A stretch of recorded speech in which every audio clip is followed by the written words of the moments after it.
So next part is the basic steps. So what we do in our, what is recommended and what we do, it is recommended that for initial cases you should prepare the donor first even before giving the blocks, because there is chances of donor preparation failure.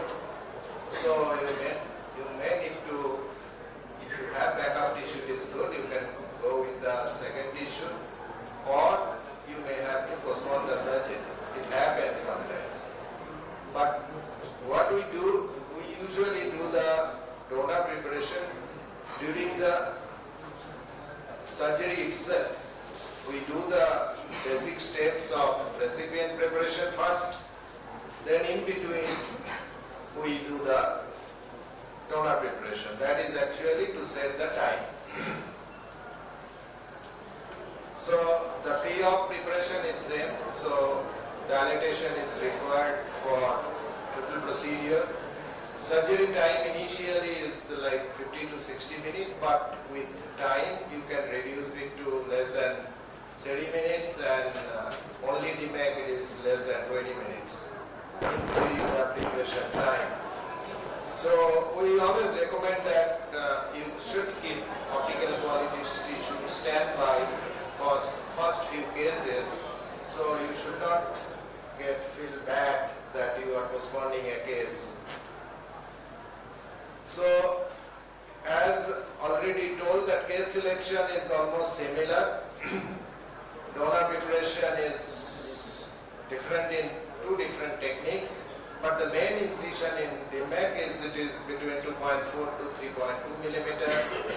Then there is difference in scoring. Scoring in DSEK it is of same size, and DMEK it is little larger, maybe 0.5 to 1 millimeter larger. Inferior PI is a mandatory in most of the cases of DMEK. But you can still, there are a group of people who are doing, who are not doing inferior PI during the surgery. Recently, we are doing some of the cases. Then anterior chamber, you should keep deeper in case of DSEK during donor insertion, whereas it should remain shallower in DMEK.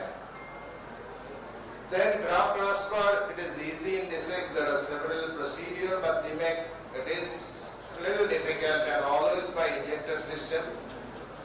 Donor unfolding and unscored is easy with BSS and AR in DSEK, but in DMEK, it is the second hurdle to unfold a DMEK graft, and mostly it is a no-touch technique, and we should have some marking, asymmetrical mark on the DM side, so that we could easily identify the right orientation of the DMEK graft.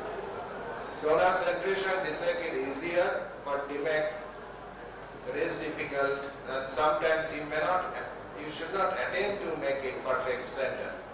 AR injection easy in case of DSEK, but again it is a difficult part in case of DMEK, because you have to be right at the center of the pupil to give air, and at the same time your AC depth should be adequate, so that if it is more deep, so again the scroll will come back, so you will not give proper injection. If it is too shallow, you may hit the iris. We had several incidents. You may hit the iris and there is start of bleeding. So it should be optimum AC days during air injection and putting the needle right at the center of the pupil. Flat supine position in both the cases are almost similar, but DMEK it is, we keep the patient flat supine position for 1 to 2 hours in the ward only. So main incision and side ports are similar, only that we go with a little bit post-limbal incision and giving, after doing little conjunctival flap preparation, so that I don't need to put any suture. Many people give sutures, but normally we do not give sutures. So the incision is typically 3 millimeter, and there could be a least astigmatism. Then DM scoring, there are several ways you can do in a triple procedure, dilated, because your fundal glow is the best to see the DMEK scroll. You can use the AR, the right hand side there is also the visibility is very good, excellent visibility, and in DMEK it is very much essential to see that whether you left any tidbits of DM tissue on the back surface of the cornea, and also always there is trypan blue staining with the Hilon in the anterior chamber. Hilon, no financial interest, so you should be using cohesive viscoelastic so that you could remove all the viscoelastic. And if you are using a triple procedure, you must go in the back to remove all the cohesive viscoelastic before making the pupil constriction with pilocarpine or carbacol kind of thing. So inferior PR you can do it from externally, or if the patient is very clear cornea, I mean the central edema, you can do in the few days before as a ERPR, or you can use a vitrector to do in the low setting, low volume setting, and you just do a 2 or 3 foot pedal stepping, you can achieve a very good peripheral iridectomy. But it tends to ooze in 30 to 40% of the cases, so you need to give AR tamponade to stop bleeding. So this is the point actually, you need to give AR tamponade for 4 to 5 minutes. So this is the time we prepare DMEK graft. So we set the time, at the same time there will be no oozing from the PI mark.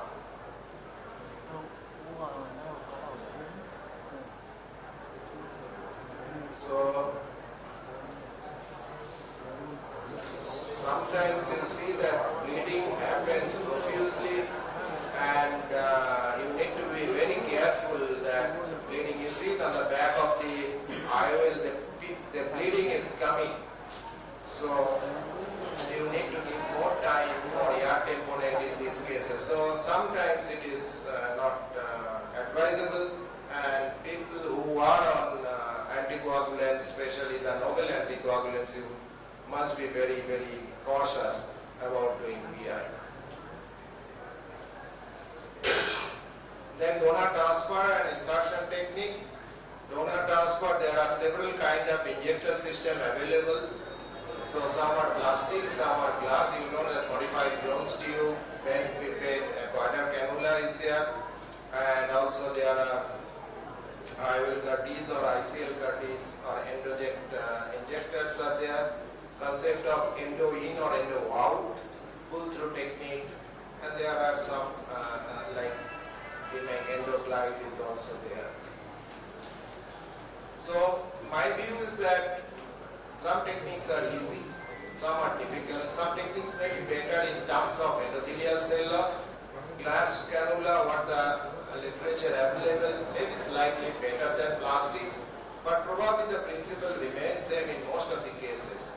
Consider the cost and time factor and choose a technique which is consistent in your hand and with the best outcome. Then master it. Ultimate goal is ease of unfolding and less cell loss. This is the homemade injector system I am using for several years. This is the cartridge of AR40 of sensor multi-piece lens. Still it is available, sometimes they are out of market, but if it is available you can use it, you can use other. This is a simple, every day you can use a new cannula for loading the graft in the cannula, and this you just take a syringe of, I usually use 2cc syringe, and again I am a little bit obsessed about the syringe because the syringe, if your push is not so smooth, sometimes it is jerky, you must avoid that syringe. That means your problem of unfolding will be there. So as I told earlier, before donor transfer, thorough cleaning is essential from the hilon, and also from the surface. Anything is there like blood clots, fibrin threads, anything. So you must also remove a little bit of air which is there, because it always hampers for your initial unfolding and initial transfer. So small air bubble, you remove it, make the AC a little shallower, and then you inject the air.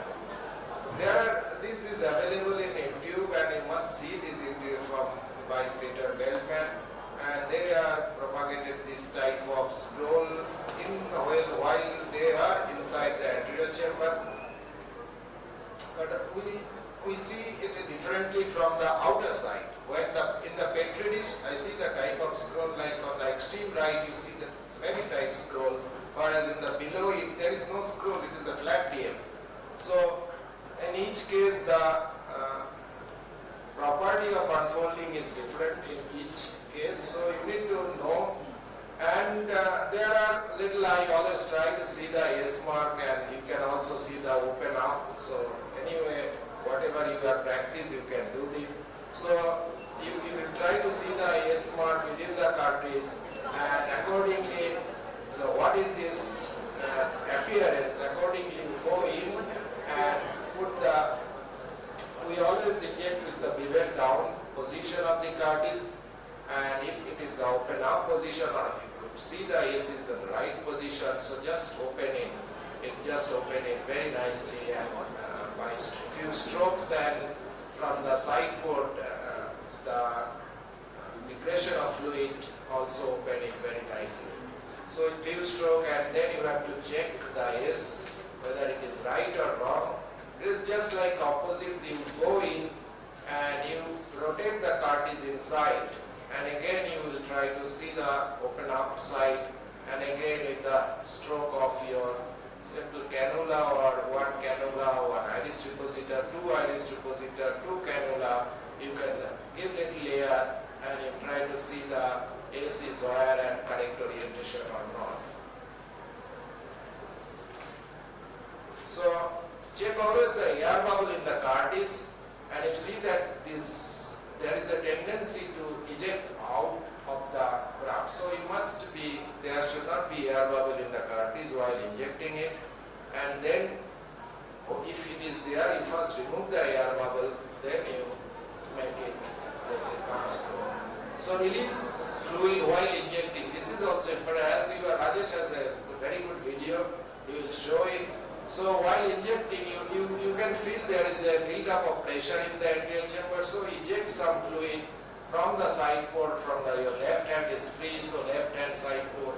And also at the same time, protect the main wound with your either cannula or the forceps, and then it will open very easily. Just one or stick, few stroke, and it open very easily. These are all real time, no addition. Edited has been done, so sometimes it is very smooth, sometimes it is not so smooth.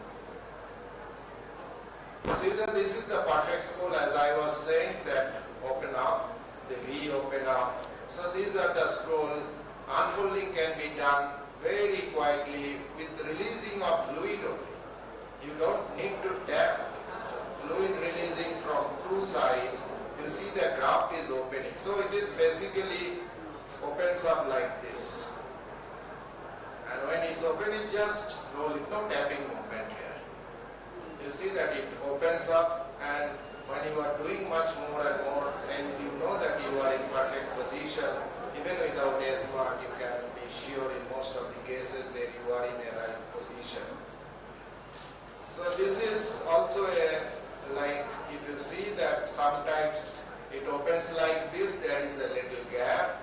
And you see that this is a perfect type of scroll like this, and if you tap, fix at the center.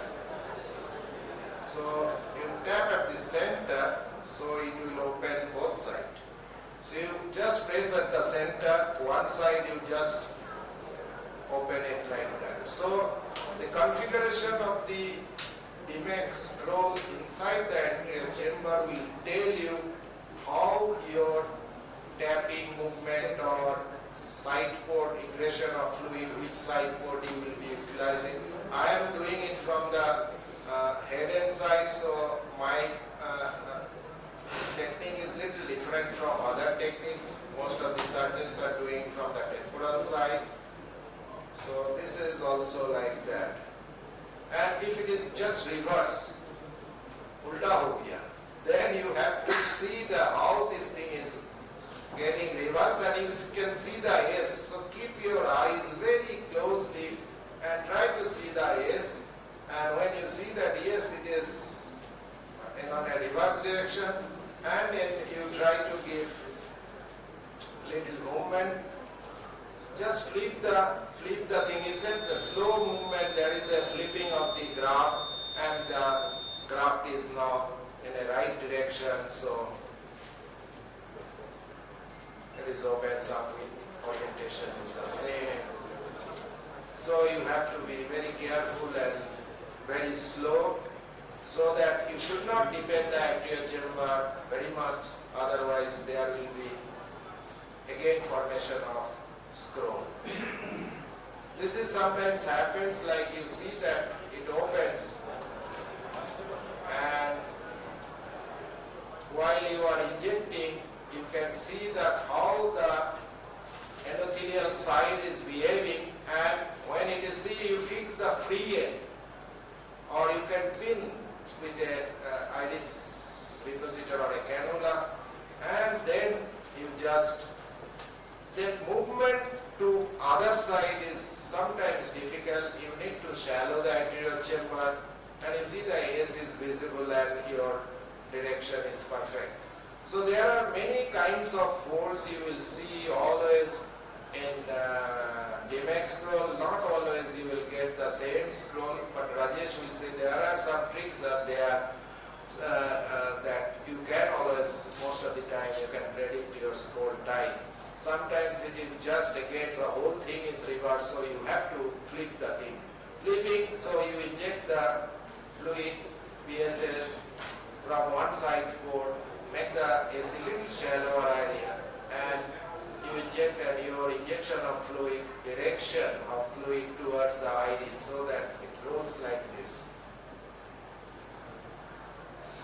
So one is rolls like, you see that S is reverse, is like this. So S is reverse, so you again, same thing, same, you apply, and you will see that there is a flipping movement happen, very quickly it happened, and S is right direction. And sometimes you see that it is just opposite. It happens during my life surgery session. It happened during, while I was doing life surgery in 6O conference last year. And you see that AC is reverse, and people are telling, no, you are right. But then again, sometimes because of visibility problem, you may miss, and then you will just try to reverse. Sometimes it's kept at the angle at the wound. You have to be very careful. You see that now the S is right direction. Now when you see that S is right direction, then you manipulate more. So visibility is one of the problem, and you can use your light pipe to see the visibility. There people are using slit lamp also. Namrata will be telling about the anterior segment OCT, intraoperative OCT, to sure that why you are right or wrong. Tight scroll this much, this is a 27 years old, and tissue, and so tight it is very difficult. I push it very firmly so that it opens little, and once it opens little, you go slowly to open it further. So this is my technique. Maybe Rajesh can tell in a different technique, but tight rope scroll, it usually takes longer period of time. One side we are telling that we are giving younger tissue, but each stroke is killing cells. So you must be very careful that tight scroll means your initial load may be good, but during surgery you are killing much more cells. Each stroke actually kills the cell. So you must be very careful. So, and you are very careful about maintaining the optimum level of the anterior chamber. Sometimes the unfolding is fun. This happens with the older patient. You just go in, and you see that little eccentric pupil. PI is also not proper, and you just unfold it. It just unfolds like that. So it is fun, and it is 50-50. So you may get it in right orientation or if it reverse orientation. But if you take a older tissue like 80 years and above, we have already published it. Yes, 80 years and above, you can use it with good results. And those are the cases where